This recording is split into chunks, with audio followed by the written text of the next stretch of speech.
سابقہ prime minister کا معاملہ تھا، اقتدار میں رہنے والی تنظیم کی چیئرپرسن کے متعلق معاملہ تھا. ان کے اتنے چاہنے والے یہاں پہ سندھ میں اور پاکستان بھر میں پھیلے ہوئے ہیں، لیکن ان کی اتنے اہم شخصیت کی جو انویسٹیگیشن تھی وہ تباہ کر دی گئی. FIR سیل ہے.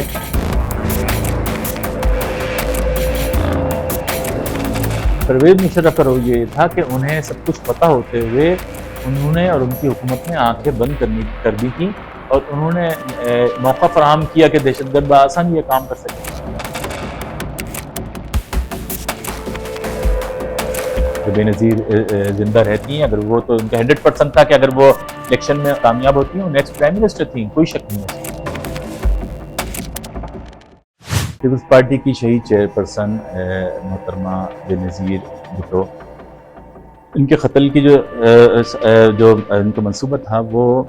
ایک انٹرنیشنل ایک پالیسی کا حصہ تھا. جو ورلڈ گلوبلائزیشن ہے، جو انٹرنیشنل پالیسی بن رہی ہے، بے نظیر کا قتل اس کا حصہ تھا.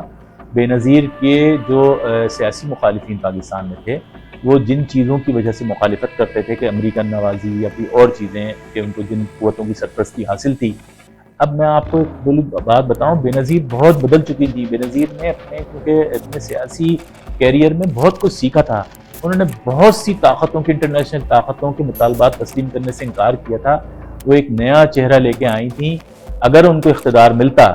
تو وہ آپ کو ماضی کی جو بے نظیر کی حکومتیں تھیں اس دور کی آپ چیزیں بھول جاتے. بے نظیر ایک نیا عزم لے کے آئی تھیں، نیا مشن لے کے آئی تھیں. وہ پاکستان کو بدل دیتی ہیں. لیکن جو طاقتیں بے نظیر کو مروانا چاہتی تھیں وہ کبھی نہیں چاہتی تھی کہ بدلی ہوئی بے نظیر جو ہے نیکسٹ پرائم منسٹر بنے.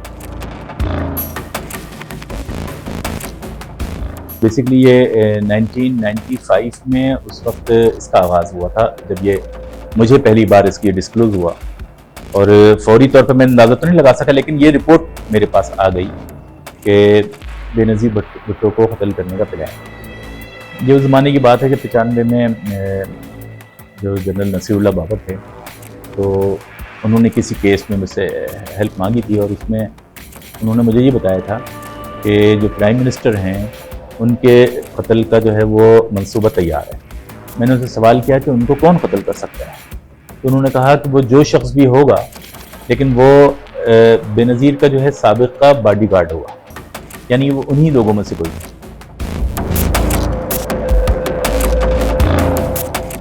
تو اس پہ اس زمانے میں پھر کام شروع ہوا، اور پھر جب علی سنارا کی گرفتاری ہوئی، پھر مرتضیٰ بھٹو کو جو قتل ہوا، تو اس کے بعد اس وقت سب یہ سمجھ رہے تھے کہ یہ معاملہ جو ہے نا وہ یہیں تک محدود ہے، لیکن ایسا نہیں تھا. بے نظیر کا کیونکہ اس میں اصل جو یہ ساری گرفتاریاں شروع ہوئی تھیں، یہ سارے معاملات پیش آئے تھے، اس کا تو آغاز ہی بے نظیر کے قتل کی سازش سے ہوا تھا.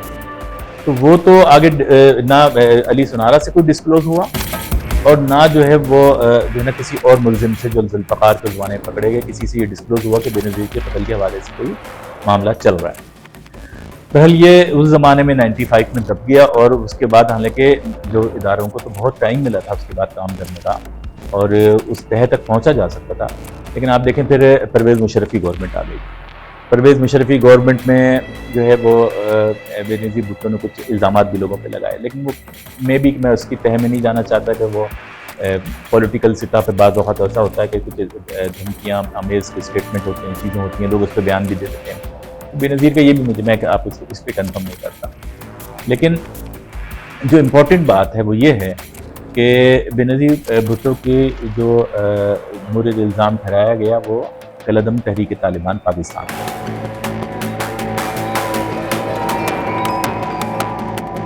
اس میں ٹی ٹی پی نے بھی بعد میں قبولا. جو مفتی نور ولی محسود جو ٹی ٹی پی کے سربراہ ہیں، انہوں نے جو کتاب لکھی انقلاب محسود، اور اس کتاب کے اندر اس کا تذکرہ ہے. اور ابھی تک کی جو اطلاعات ہیں وہ یہ ہیں کہ اس میں جو کارروائی میں لوگ شامل تھے اس میں ایک بندہ زندہ ہے، باقی لوگ مارے گئے ہیں. لیکن امپورٹنٹ بات وہ یہ ہے کہ اس کے ماسٹر مائنڈز کے خلاف تو کوئی کارروائی نہیں ہو سکی. وہ ماسٹر مائنڈ تو آج بھی زندہ ہے.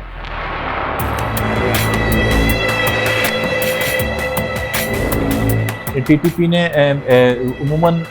جہادی تنظیموں کا جو اصول ہوتے ہیں، اس اصول میں یہ ہوتا ہے کہ کسی بہت زیادہ بوڑھے شخص کو یا بچوں کو یا عورتوں کو نشانہ نہیں بنایا جائے گا. ٹی ٹی پی نے جب ماضی میں جب بہت عوامی مقامات پر بہت زیادہ حملے کیے ہیں یا ایسی جگہوں پر پبلک پلیس کو نشانہ بنایا ہے، تو ٹی ٹی پی میں بڑی پھوٹ پڑ گئی، بہت سارے اختلافات ہوئے، آپس میں قتال ہوا۔ تو اس کے بعد جو انٹرنیشنل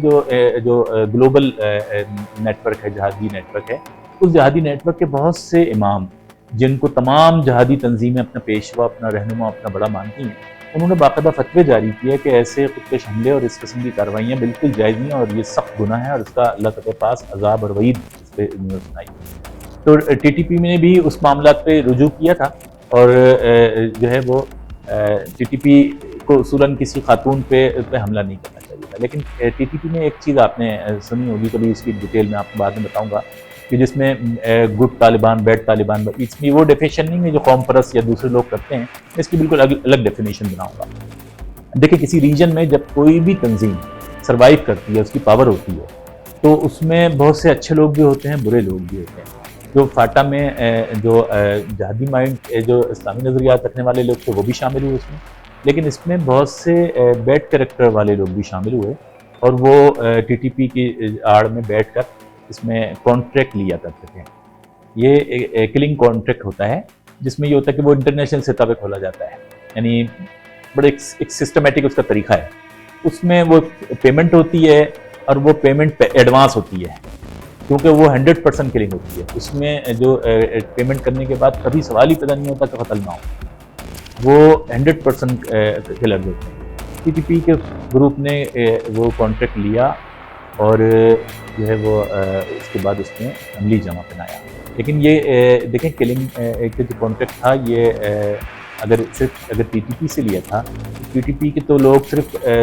پنڈی کے اندر انوالو تھے، پنڈی والے حملے میں، کارساز والے حملے کو کیوں دبا دیا گیا؟ تو یہ بہت ساری چیزیں ہیں جو ہڈن ہیں اور یہ ہڈن رکھی جا رہی ہیں اور اس کی کوئی انویسٹیگیشن نہیں ہوئی۔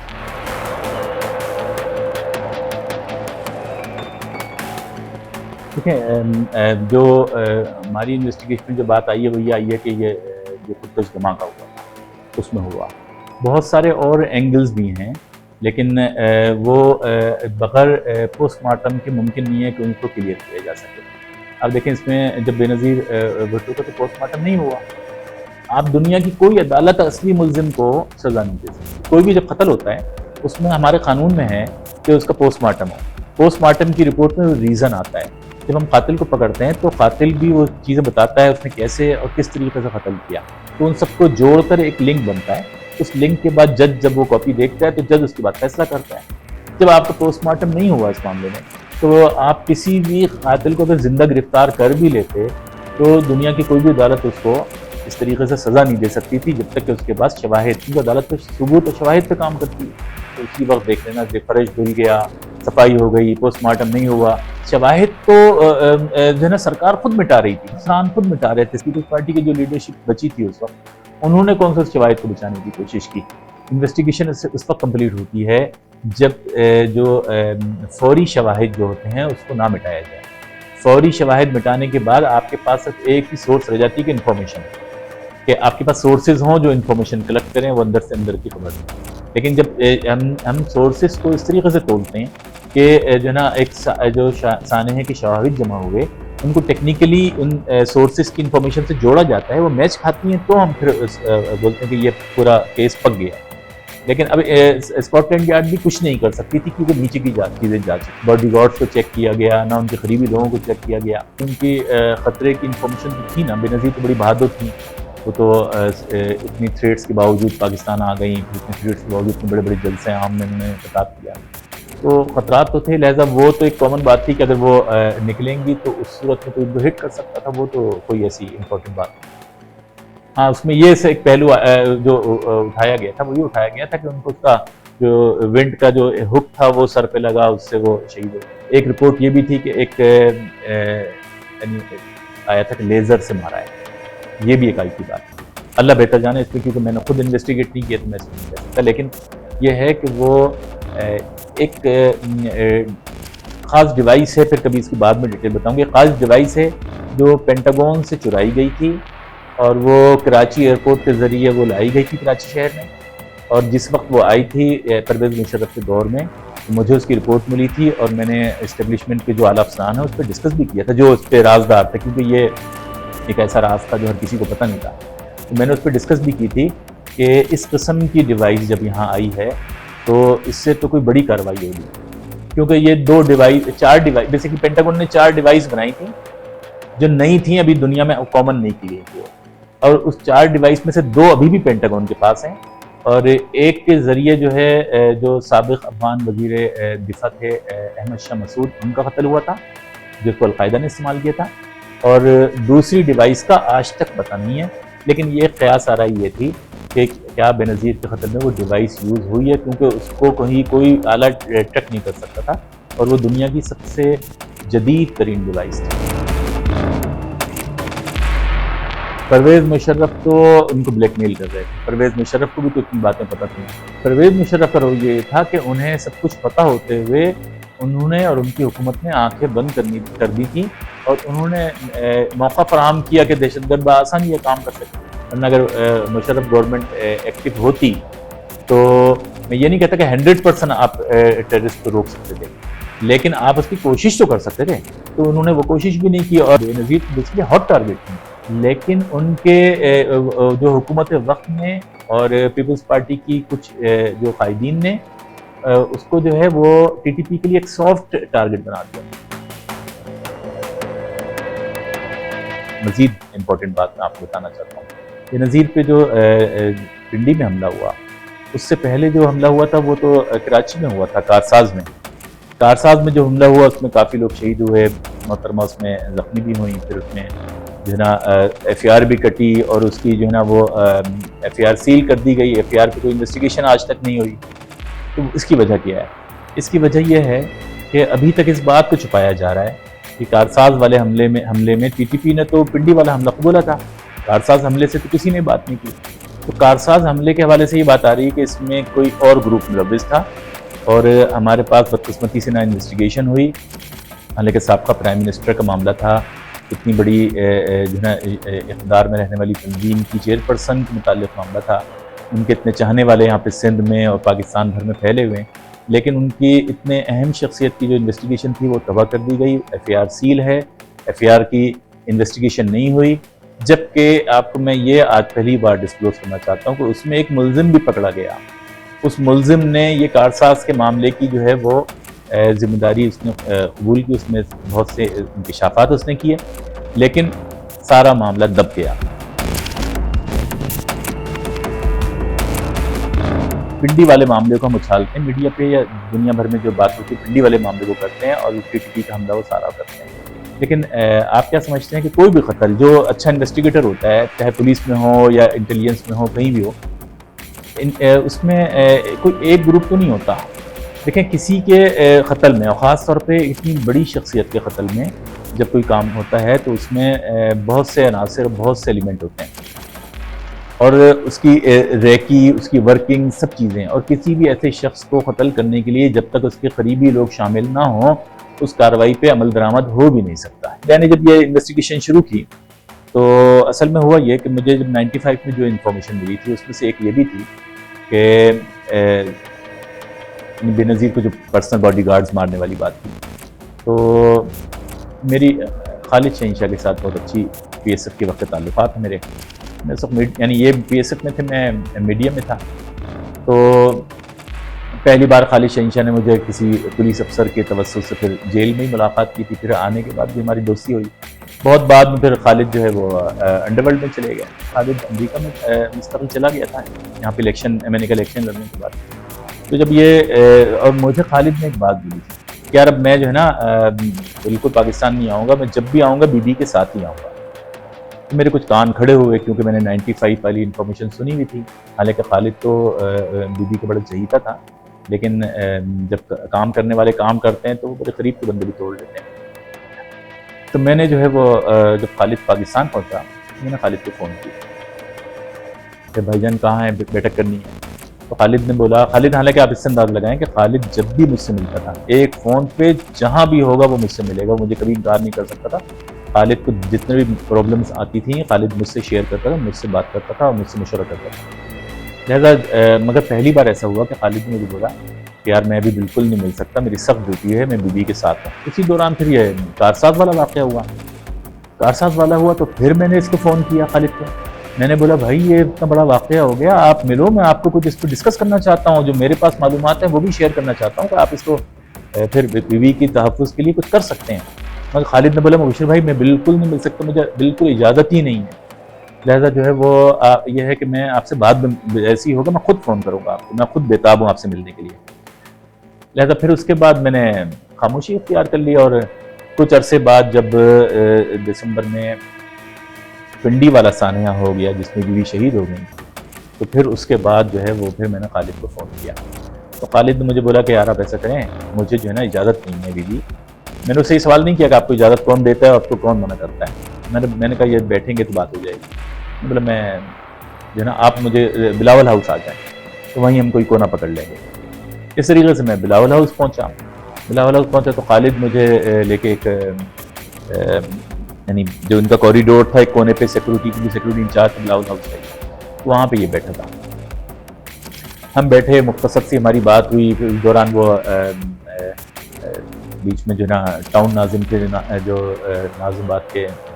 پرویز محمود وہ بھی آئے، تو یہ لوگ چودھری اسلم کے پاس سارے لوگ یہاں سے میٹنگ کے لیے ایک جا رہے تھے، اور میری کچھ ناراضگیاں چل رہی تھیں، تو میں نے بولا بھائی آپ لوگ میٹنگ کرو، میں تو نہیں آؤں گا۔ تو خالد نے بھی بولا کہ یار مبشر صحیح کہہ رہے ہیں، میں بھی نہیں آؤں گا۔ تو ان لوگوں نے منع کر دیا، یہاں سے ساری ٹیم روانہ ہو گئی۔ میں نے خالد سے بولا یار یہاں پہ تو لوگ آتے رہیں گے، تو پرائیویسی پکڑو، مجھے بات کرنی ہے آپ سے۔ تو خالد نے بولا بس تھوڑی دیر میں ہم بات کرتے ہیں۔ تو اس کے پاس وہاں تپائی پہ ایک جانماز اور ایک جالی والی ٹوپی رکھی، خالد نے وہ دونوں چیزیں اٹھائیں اور مجھے بولا کہ یار میں جو نا عصر کی نماز پڑھ کے آ جاؤں پھر بیٹھ۔ میں بڑا حیران ہوا، میں ہنسنے لگا، تو مجھے کہہ رہا کیوں ہنس رہے ہو؟ میں نے بولا یار میں نے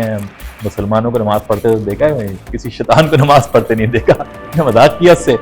تو کیوں یار میں مسلمان نہیں ہوں؟ میں نے بولا یار پھر بھی زندگی میں کوئی تم کو نماز کے قریب بھی نہیں دیکھا، آج پہلی بار، کوئی معاملات تو کچھ اور پہنچ گئے ہیں۔ بہرحال یہ خالد چلا گیا، خالد عصر پڑھ کے پھر واپس آیا، پھر مجھے لے کے یہ وہاں پہ کانفرنس روم جو بلاول ہاؤس کا جو ہے میٹنگ روم ہے، وہاں پہ ہم چلے گئے۔ وہاں پہ ہم تقریباً 15-20 منٹ ہماری پرائیویٹ میں بات ہوئی۔ میں نے خالد سے پوچھا یار کہ مجھے بہت افسوس ہوا کہ تم تو سب سے قریبی تھے بیوی کے، اگر تم بھی جو ہے نا وہ اس معاملے میں شامل ہو گئے۔ اس نے بولا کہ یار بشیر بھائی میں آپ کو سب بتا دوں گا، یہاں پر جو ہے نا میری بہت مانیٹرنگ ہو رہی ہے، میں گفتگو نہیں کر سکتا، اگر کہیں کسی نے سن لی نا تو بہت مصیبت ہو جائے گی۔ میں نے اس کو بولا کہ یار آپ ایک کام کرو، آپ کے بنگلے پہ بیٹھ جاتے ہیں۔ تو کہنے لگا کہ یار میں آج کل اصل میں میرا یہ روٹین ہے کہ میں جو ہے نا نمازیں ساری پڑھ رہا ہوں سوائے فجر کے نا، فجر میری قضا ہو جاتی ہے، کیونکہ عشاء کی نماز پڑھنے کے بعد پھر میں شراب کے لیے بیٹھتا ہوں، پھر شراب وراب پی کے پھر جو ہے وہ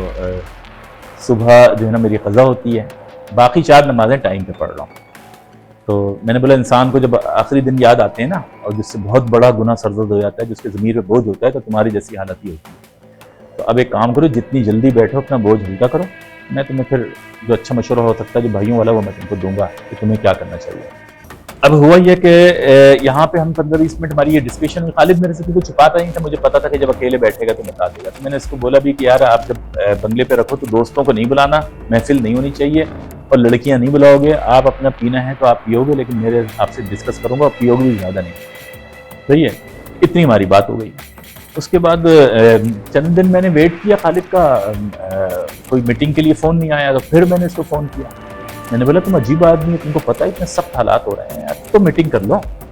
تو پھر کہنے لگا یار چکر تو لگا، چکر لگا لو، پھر میں چلا گیا، پھر بلاول ہاؤس دوبارہ گیا۔ تو